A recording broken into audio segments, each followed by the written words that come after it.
Ever felt that prickling sensation on the back of your neck like someone's watching you? This was one of those nights. It was just another day in my life, another routine walk back home from work. The cool evening breeze was an invitation, a call to the tranquil solitude that these night walks usually offered. But that particular night was different. It was darker than usual, the moon seemingly hiding behind an opaque curtain of clouds. And it was quieter too. The typical urban symphony of car horns and distant chatter was replaced by an eerie silence. The lampposts, standing like sentinels along the sidewalk, cast long shadows that danced and swayed with the rustling leaves, creating an uncanny spectacle. A shiver ran down my spine, not from the cold but from an inexplicable unease that seemed to hang in the air. It was as if the night had cloaked itself with an unsettling stillness, an ominous silence that was too profound to be just a coincidence. That's when I sensed it, a subtle yet distinct sensation of being watched.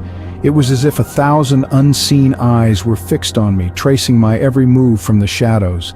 The hairs on the back of my neck stood up, a primal warning signal that something was amiss. As I continued my walk, the sound of my own footsteps echoed in the empty streets, reverberating off the silent buildings. Then I heard it, another set of footsteps, mirroring mine, blending with the rhythm of my own, but just a half beat behind. I paused, the footsteps paused. I resumed, they resumed. An echo couldn't be this precise, this responsive. I felt a knot of fear tighten in my stomach. I quickened my pace, but so did the footsteps. That's when I realized I wasn't alone. The footsteps weren't just in sync with mine, they were getting closer. The rhythm of my own footsteps was now drowned out by the insistent echo of another set. Each strike on the pavement was like a drum beat, sending a shudder through my body. The night air, once comforting, was now thick with trepidation.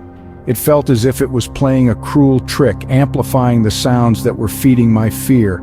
The footsteps were getting louder, the echo was getting closer. A strange, heavy breathing joined the symphony of fear. It was unlike anything I had ever heard, a raspy, laborious sound that hinted at an unseen menace lurking in the dark. My heart pounded in my chest, its rhythm racing to match the cadence of the footsteps behind me.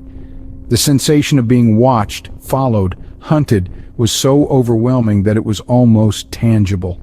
I could feel it, a prickling sensation at the nape of my neck, a cold shiver running down my spine.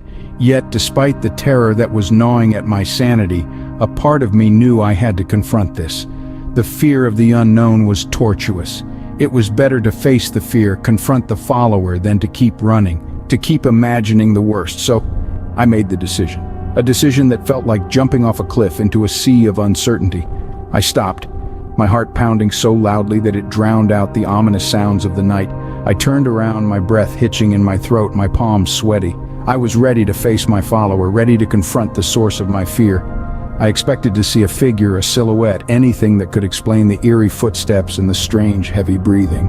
But there was nobody there, just an empty street staring back at me. The sounds had ceased, the night was silent again, and I was left standing alone, my heart still racing, my mind reeling from the faceless encounter. I turned around, ready to face my follower, but there was nobody there, just an empty street staring back at me. The street was empty, but the fear was palpable. It clung to me like a second skin. The eerie silence of the night seemed to amplify every sound, every footstep, every rustle of the wind. Each echo seemed to bounce off the walls, creating a symphony of haunting whispers that followed me home. The sensation of being watched was relentless, an unshakable feeling that sent icy shivers down my spine and made the hairs on the back of my neck stand on end.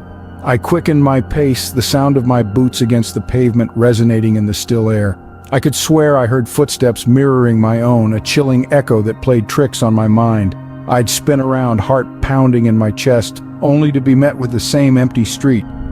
Every shadow seemed to morph into a lurking figure, every flickering streetlight a sinister signal. There was an unsettling sense of foreboding that hung in the air, a dread that turned each corner into a potential threat. I was trapped in a world where the ordinary had taken a sinister turn, where the mundane had become a macabre dance of fear and anticipation. The journey home, usually a simple, uneventful walk, was now a terrifying odyssey. I could feel my heart pounding in my chest like a war drum, each beat echoing the rhythm of fear and uncertainty. My breaths came in short, ragged gasps as I stumbled towards the safety of my front door. I fumbled with my keys, their metallic clink ringing out in the silent night. The door swung open and I stepped inside, the familiar smell of home enveloping me. But even within these walls, the fear persisted. It was a shadow that refused to be dispelled, a lingering presence that had made its home within me. I reached home, but the fear didn't leave me at the doorstep. It followed me in, a permanent reminder of my nightmarish walk. The fear of the unseen is the greatest. It's not just a saying, it's a living nightmare. As the words hang in the air, a chilling reality sets in. This encounter, faceless and nameless, has become a specter that haunts my every step. It's not just about the solitary walks home anymore, it's about the constant vigilance, the unending caution, the relentless looking over your shoulder. Every rustle of leaves, every sudden shadow, they all seem to whisper the same nameless terror.